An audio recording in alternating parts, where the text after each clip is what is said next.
விஜய நினச்சி ஒரு பக்கம் கோவப்படுறதா இல்லை சந்தோஷப்படுறதா அப்படிங்கிறதே தெரியல. மல்லியை பார்க்குறப்பெல்லாம் அவ்வளோ கோபத்தை காமிக்கிறாங்க.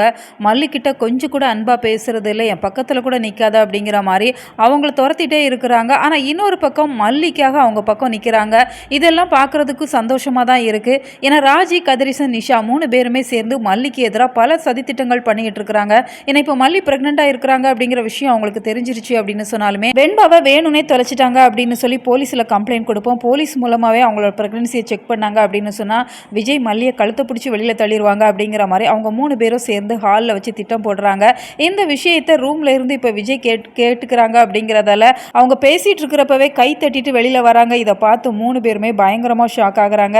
நீங்கள் எல்லாம் என்ன மனுஷங்க அப்படிங்கிற மாதிரி தான் கதிரேசனை பார்த்து கேட்டுட்டு இருக்கிறாங்க. மல்லி பண்ணது மட்டும் சரியா அப்படின்னு சொல்லி கேட்டுட்டு இருக்கிறப்ப மல்லி பண்ணது தவறு தான், நான் எவ்வளவோ சொல்லியுமே வெண்பாவை கூட்டிகிட்டு போய் தொலைச்சாலே தவிர மற்றபடி மல்லிக்கும் எனக்கும் பிரச்சனையை ஏற்படுத்தணும் அப்படின்னு சொல்லி நீங்கள் எந்த காலத்துலையும் கனவுல கூட நினைக்காதீங்க, அது நடக்கவே நடக்காது, மல்லியை என்னையும் பிரிக்க முடியாது அப்படிங்கிற மாதிரி சொல்லிட்டு அவங்க கோவமாக கிளம்பிடுறாங்க. இதை பார்த்து 3 பேருமே ஷாக்காக தான் செய்கிறாங்க. இந்த மல்லியை கழுத்தை பிடிச்சி வெளியில் தள்ளுவோம் அப்படின்னு சொல்லி பார்த்தா மல்லியை விட்டு கொடுக்காம பேசுகிறானே அப்படிங்கிற மாதிரி தான் இவங்க 3 பேருமே நினச்சிட்டு இருக்கிறாங்க. கதிரேசன், நிஷா, ராஜி 3 பேரும் போட்ட திட்டம் அப்படிங்கிறது இப்போதைக்கு நடக்கலை அப்படின்னு சொன்னாலுமே அவங்க சும்மா இருப்பாங்களா? அவங்கள பொறுத்த வரைக்கும் மல்லியை பழி வாங்கணும் அப்படிங்கிற ஒரு நோக்கத்தோடு தான் செயல்பட்டு இருக்கிறாங்க. வெண்பா என்ன ஆனாங்க, வெண்பாவுக்கு என்னாச்சு அப்படிங்கிறத பற்றி அவங்களுக்கு எந்த ஒரு கவலையும் இல்லை.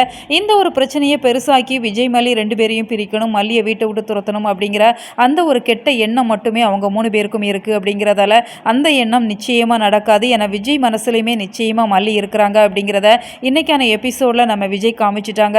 இருந்தாலுமே வெண்பாவோட நிலைமையை பார்க்குறப்ப ரொம்ப ரொம்ப கஷ்டமாக இருக்குது. ஸ்டோரியை பொறுத்த வரைக்கும் 1 மாதம் ஆகுது, இப்போ வரைக்குமே வெண்பாவை மீட்கிறதுக்கு எந்த ஒரு வழியுமே விஜய் மல்லி பண்ணலை அப்படிங்கிற மாதிரி தான் தெரியுது. ஆனால் அவங்களுக்குள்ளே பேசுகிறப்ப 5 நாள் ஆகுது அப்படிங்கிற மாதிரி தான் சொல்லிட்டு இருக்கிறாங்க.